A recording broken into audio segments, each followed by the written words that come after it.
Hey, happy Saturday. It's Kimberly Barton from Kinetic Realty, and I am in the office today.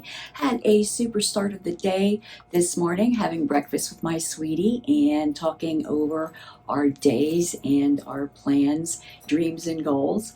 Always a wonderful way to start the day.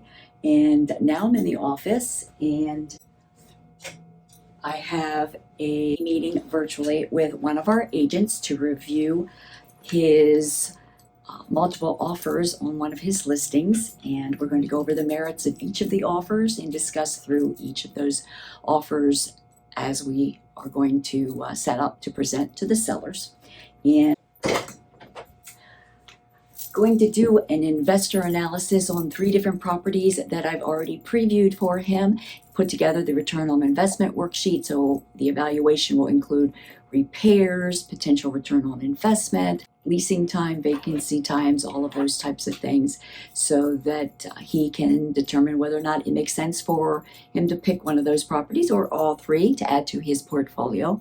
I am also going to meet with 3 new buyers to do a buyer consultation for each one of the 3, all virtually. And I am also meeting with 3 prospective sellers to do virtual consultations with them.